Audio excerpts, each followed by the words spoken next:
Hey Bookish Babes, and welcome to the 12 Days of Vlogmas, Day 7.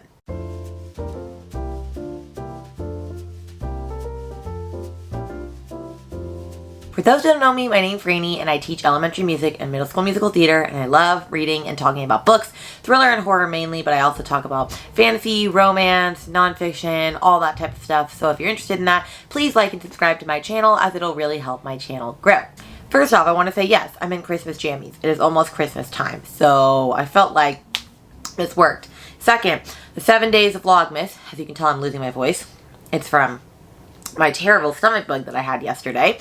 I was supposed to release video 7 yesterday, and I got a very bad stomach bug where I threw up like 9 times, and I almost had to go to labor and delivery to replenish my fluids with an IV for the baby, and it was a scary time. I'm feeling much better. I'm not 100%. I'm probably at like 80, 85, but I feel a lot better. But because of that, the 12th day of Vlogmas will probably be on the 26th instead of the 25th, because I don't expect anybody to watch a video on the 25th. But that's the plan. If you've missed a day of Vlogmas, I will link the playlist down below. But in today's video, we are going to be talking about my top 11 most surprising books of 2022. No, I could not nail it down to 10. I just felt like there were 11 that really got me this year, and I'm very excited to talk about them. Some of them are 5 stars, some of them are 4 stars, and there's 1 or 2 that are 3 stars, but I was very surprised by most of them and how much I did end up enjoying them. And so I'm excited to get to share this with you in our 4-part series where I talk about most surprising, most disappointing, my worst books, and my best books. So if you're interested in that, here we go. So I figured I would do it in order of books that I kind of already went in thinking I wasn't going to enjoy, and then books that I had like middle of the road expectations for, and then books that I went in with high expectations for and they did not disappoint. And so we're going to start with the ones that I went in thinking, I don't really think this is going to be a good book for me. It's just kind of whatever. And the first one on that list is The Lies I Tell by Julie Clark. I got this for Book of the Month as one of their thrillers, and I don't know, I just kind of looked at it and was like, it doesn't really look like it's going to be for me. But one day, I needed another thriller for a reading vlog, and I saw it sitting there, and I decided I'll give it a chance. And I am so glad I gave it a chance, because it was a 5-star, and I was not expecting that. Was not expecting that. It surprised me so much. So if you don't know this one, it's about a girl named Meg Williams, or Maggie Littleton, or Melody Wild, basically a con woman. She changes her name depending on the job she's doing. She erases herself to become whoever you need her to be. Nothing about her is real. She'll slide right alongside you and tell you exactly what you want to hear, and by the time she's done, you've lost everything. Whereas Kat Roberts has been waiting 10 years for this woman who upended her life to return, and now that she has, she's determined to be the one to expose her. But as they grow closer, her long-held assumptions begin to crumble, leaving Kat to wonder who Meg's true target is. And so this woman is trying to catch the con woman, and the con woman is trying to mess with someone else, also her, in the process. And it reads so fast. I just flew through it. It was just so good. And I loved the twists and turns, and I loved the ending. Like I said, I was not surprised. I was very surprised to like this as much as I did. I mean, they got a 5-star for me. I just had the best time with it, and I can't wait to read her other book, The Last Flight, which I picked up because of that. This book was slamming. Then we'll go to a book that I had heard was terrible. I heard it was not a true, and then there were none retelling, which, by the way, it is not. But it was all vibes, and it got a 3.5 star for me, but I still had a lot of fun with it. And that was Reckless Girls by Rachel Hawkins. My friend Neva, I'm pretty sure, gave it 5 stars and didn't want to hear if I hated it. And I did not hate it. I had a fun time with it, hence why it is 3.5 stars. But it is not, and then there were none retelling. So it's about this island in the middle of the Pacific Ocean, Moreau Island, and it's like the perfect destination for the most adventurous traveler.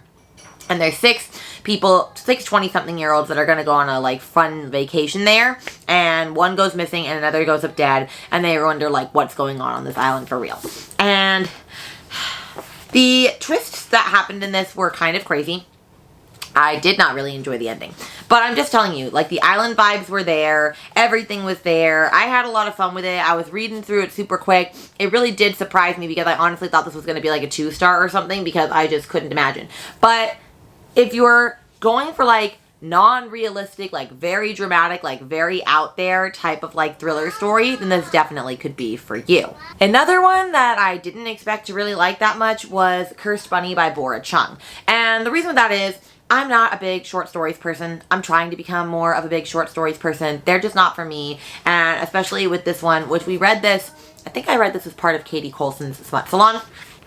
But This one is a collection of short stories by Korean author Bora Chung.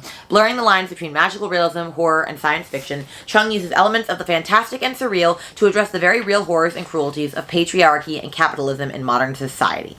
And it has how many stories? 1, 2, 3, 4, 5, 6, 7, 8. 10 short stories, and they are creepy and they are kind of disgusting. Like the first 2 were revolting and I almost didn't finish this book. And I'm not saying I loved all of them. Like I gave this book a 4-star overall because some of them were 5 stars, some of them were 3, there was a 2-star, and there was a couple 4 stars. So overall the book got a 4 stars. But I really enjoyed a lot of these short stories, and I figure if a short story collection is able to get a 4 stars for me, then it should probably be on this list, because I'm just not a short stories person. I don't know. I always expect more from it, or I get bored with some of the stories and just wish that they weren't in there entirely. One of my goals for this year is not actually like a goal that I put in my goals one, but a goal that I have in my own head, is to start trying to find more short stories to read to see if there are specific ones that I know I could enjoy. But I had a great time with this, but just be warned, if you're not into like disgusting stuff, like there's like poop stuff and other things, then maybe don't pick this up. But I had a good time with it. Another book that I picked up solely because it was our book club's choice for, my local book club's choice for the month. And I saw it, and it was a YA book, and I just thought it was going to be awful. And I ended up giving it, I think, 4.5 stars. I don't have it anymore. I think I sold it. It's Under the Rainbow by Celia Lasky. She also wrote So Happy For You, which came out this year in 2022. This is her YA book, and it was about this town, I think in Kansas, Big Bird, Kansas. That's like the most homophobic town ever, and how there is this group of people that basically are like spreading awareness to like homosexuals and like trying to promote positivity amongst homosexuality in the community. They come and like create a missions team there to help turn this town into not as homophobic as they are. And each chapter is told through a different perspective of like the different characters, like some of the homophobic people in the community, some of the new people in the community, and each chapter is dedicated to somebody else. And so you really get to know a lot of these characters very well. And this book just touched my soul. It touched on some very hard topics. It was a very sad book. And I just remember reading it and really just loving it. Like, I really was so surprised. This is probably the most surprising book this year that I read that I was not expecting to love as much as I did. So if you think that could be something that you're interested in, I highly recommend picking it up. Like I said, I had a great time with it. Like, there was definitely some perspectives I enjoyed more than others. My one qualm and why it's not a 5-star is because once it got off that character, sometimes you never circled back around to that character to see how they were doing, like, since all of that stuff has gone down. And I wish that we could have had, like, maybe a final chapter where you see from all their perspectives again. But it was a blast. I highly recommend it. Next, we're going to go into books that I kind of had, like, open expectations about. I wasn't really sure, will I like it? Will I not like it? I don't know. I'm going to read it, and we're just going to see what happens. And the first one in that list would be Bunny by Ms. Mona Awad. I kind of went into this with whatever expectations because I had heard that this is like a very crazy book that is just weird and it takes a certain type of person to get it. And I mean, so it is about a scholarship student named Samantha Heather Mackey, and she's repelled by the rest of her graduate fiction writing cohort at Warren University, which is a clique of unbearably saccharine yet sinister rich girls who call each other Bunny and seem to move and speak as one. But everything changes when she gets an invitation to the Bunny's fabled smut salon and finds herself inexplicably drawn to their front door, ditching her only friend Ava in the process. As Samantha plunges deeper and deeper into the Bunny's world and begins to take part in their monstrous experiments, the edges of reality begin to blur. Soon, her friendships with Ava and the Bunnies will be brought into deadly collision. And this book was really weird. I'm not gonna lie. It felt like I was like reading It Was All a Dream the entire time. And at the end of the book, I didn't know what my rating was. And then I watched Katie Coulson's entire 2-hour Smut Salon live show on this because this is her favorite book. And she explained so much of this book to me that it just opened my eyes and I realized, wow, this book is way more brilliant and genius than I would have understood reading it a first time. And so I'm definitely going to reread it again and watch that live show again so that I can really appreciate it for all that it was. But it got a 5-star for me and I was very surprised by it. Like I said, a lot of people are not going to enjoy this book because this book is weird, and I mean weird. Like, there's a lot of metaphors, there's a lot of like, I don't know, there's just a lot of like weird stuff in this. I don't really know how else to explain this. Like, if you're not one of those people that wants like a super like, is this a dream? What is going on? Like, alternate weird reality. Like, I don't know how to explain this to you. Bunny is Bunny. And so I don't have any other answers for you than that. But I loved it, and I'm very glad that I got to it this year. Another one that I went into open expectations with was Sharks in the Time of Saviors by Kawhi Strong Washburn. This got a 4 stars for me. I actually recommended it to my book club group, my local book club, to read it because I've been wanting to read it because Noelle Gallagher like ranted and raved about it, and we know I love her. So this one is about, in 1995, off the coast of Kailua Kona, Hawaii, 7-year-old Nina, I can't remember how you say their name. 7-year-old Nina Flores falls overboard into the Pacific Ocean. A bunch of sharks appear in the water and they fear the worst, but he is delivered to his mother in the jaws of a shark, making his story the stuff of legends. So then, his family, struggling amid the collapse of the sugarcane industry, hails his rescue as a sign of favor from the ancient Hawaiian gods, a belief that appears validated after he exhibits puzzling new abilities. But as time passes, this divine favor drives the family apart, and the Flores siblings end up scattered across the mainland. When supernatural events revisit the Flores household in Hawaii, they're all forced to reckon with the bonds of family, the meaning of heritage, and the cost of survival. This book got a 4 star for me, and I was really surprised by it because I like that each chapter follows like a different family member in the book, and so you're getting to like really understand most of the characters in this book. You're switching between all of them. And of course, I liked some characters more than others. This book was just a huge family dynamics book. Like, it really, really shows the importance of family and how even when tragic events happen within a family, like how the family reacts to it and handles it will really determine whether they can weather the storm and make it through or not. And I just had so much fun with it. This book was hilarious. Like, there was some hilarious stuff in this book. The way that they just have a very good sense of humor, and like the way they do it with like family stuff, like stupid family stuff, like farting and like all this other stuff. It was just so hilarious. I just remember I finished this book and I absolutely really enjoyed it. I think it only didn't get a 5 star because there were a couple of parts that kind of dragged for me that I was kind of like, whatever about. But it honestly surprised me. I went in with not really any expectations, and I ended up with a 4 star. And so I do recommend this book. I think it is a fun, cute little book, especially if you're into family dynamics, then you will definitely enjoy this book. Another one that I had kind of expectations about, I wasn't sure if I would like it or not. I don't know where it is right now, so I'll just put a picture of it on the screen. But it's Wrong Place, Wrong Time by Gillian McAllister. I just read that recently as part of trying to finish the Goodreads top 10 thriller books. I kept seeing this book in stores, and I kind of just went, it's not going to be for me. And then I opened it, and like, I kid you not, specific fonts drive me away. And I know that is weird, but it is what it is. And this book had that font, and I was like, I'm not going to like this book. I know, that's very like bookist of me. But anyway, I had to read it. So I read it.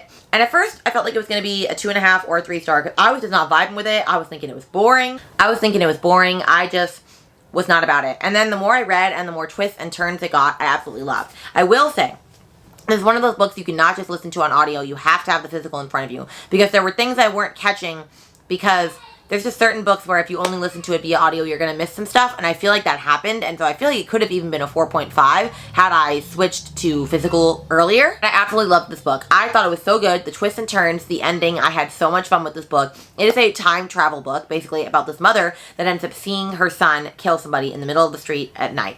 And when she wakes up the next day, it is the day before the murder, and she keeps waking up, and it's like another day before the murder, or 2 days before the murder, or even like 500 days before the murder, and she has to figure out like how to stop this murder and where the root all began from. And it was so good. I was not expecting any of it. I'm so glad that I powered through and continued to read it because it went from a 2.5 star to a 4 star. So if you're a time travel-y person, you'll definitely like this, like time loops continuing type person. I just had so much fun with this, and I think she did a really good job at crafting the twists that went into this book. Another one that I went into with kind of expectations, and I ended up giving it a 4 star, is What Moves the Dead by T. Kingfisher, which my friend is borrowing right now, so I'll just put a picture of it on the screen.